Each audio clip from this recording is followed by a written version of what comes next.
Now, from the Ireland women's team at the World University Games in Naples to the men, and the head coach Greg Yelverton is on the line on Skype as well. Greg, how are you, sir?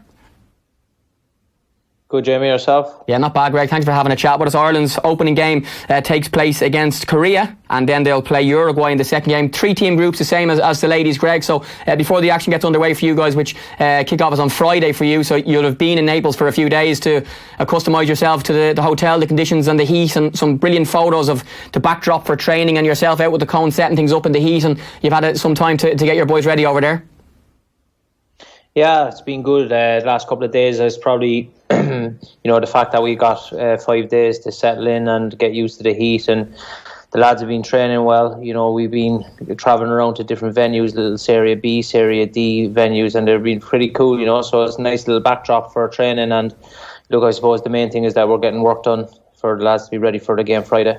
Yeah, you've been involved with this group or with the Irish College assistant manager for a couple of years, Greg, and took them to the last competition as well. But just looking at the scenery around you guys, like some place to go and work at international level for players and coaches to kind of look around you and go, God, we're at the World University Games. We're looking at the image of you now, like mountains, hills in the background, unbelievable sunshine, and getting your team ready for a massive competition.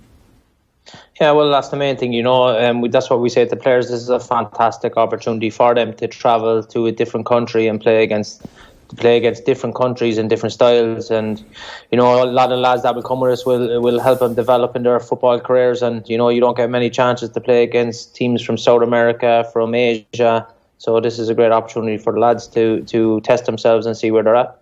Yeah, the girls will actually be finished their group matches before the boys start, Greg. And, for you, is that an advantage that you have some time to prepare, or the fact that the lads have now seen what it's all about? And I saw a lot of them last night on Twitter and Instagram were sharing Lauren Kelly's unbelievable goal for the ladies team against Brazil and whatever. I'm sure everyone, from your point of view now, just wants to get down to actually get on the pitch and play.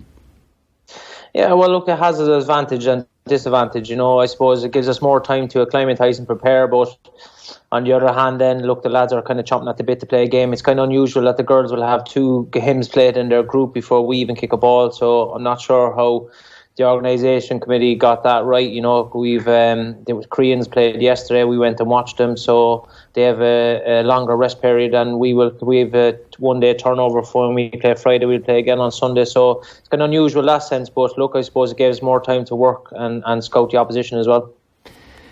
Yeah, and, because you've had time to get the players ready for these 2 games, and, you've had some training camps with them, and also you've watched them play for their colleges and loads of trials over the recent months. Just explain to people watching and listening, Greg, how the process for picking the squad works, because you've got the pick of basically any male playing college football in the country, which is quite a few to narrow down to the group that you brought with you.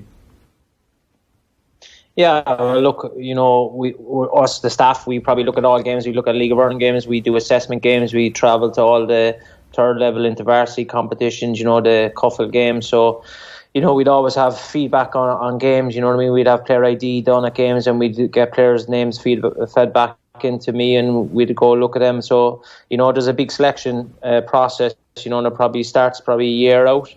So obviously then we come in with a squad, we try and bring the best squad we can, and with it being League of Ireland season, we always don't get the players that we want, but we always make sure that we pick the squad that we feel will do its best job over here, Yeah, and the experience of the previous tournament as well, Greg, for yourself, the staff, and also some players who've been involved in both. How will that help? And again, remind us of the last tournament, where it was and how you guys did a couple of years ago. Yeah, well, 2 years ago we went to Taiwan, Chinese Taipei.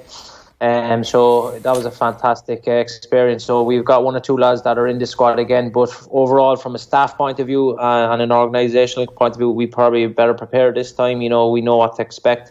But like any other competition, when you turn up, the competition in Chinese Taipei is a lot different to the competition here in Italy. Obviously there'll be different, issues with buses and food halls and stuff like that. But overall, with the staff we have, we're experienced on what to expect, and we'll get our lads prepared for that. And I think the 1 or 2 lads that have been here before, I think they'll have the lads that haven't been here before prepared as well. So that's probably an advantage that we've been at the last games. Yeah, and you have a mix of players as well from all around the country, and some playing League of Ireland, some have played League of Ireland, maybe playing now Munster Senior League or Leinster Senior League, or playing for their college who have a team in one of the senior leagues as well. So like all the Ireland teams and all the ages, including the senior team, really, you're just trying to get a bond with the group as well. And I've seen like them doing some sort of a funny challenge with the tennis ball. They were doing some sort of a sing-off as well, and you know, some team bonding stuff away from the football pitch to help them on the football pitch, if that makes sense. Yeah, well, look, that's one thing we said when we brought the group in. You know, it's not just on the pitch. We need to have a good team dynamic. You know what I mean? That's important. You know, the culture around the team. You know, we've standards, but also the lads need to be able to enjoy themselves, and they need to be a team. So, like, we only trained probably in camp in Limerick last week. So that was the first time we brought the group together. So that stuff they do, you know, the lads are a good bunch of lads. You know, they need to create that team atmosphere. You know, they're having a bit of fun. There's there's a bit of a kangaroo court going on, and I think they're having a bit of fun with that as well. So I got a phone call yesterday from one of the lads asking to be captain, but he was on loudspeaker. The lads had him roll a dice, and he had to do a forfeit, so he had to ring me and ask me to be captain.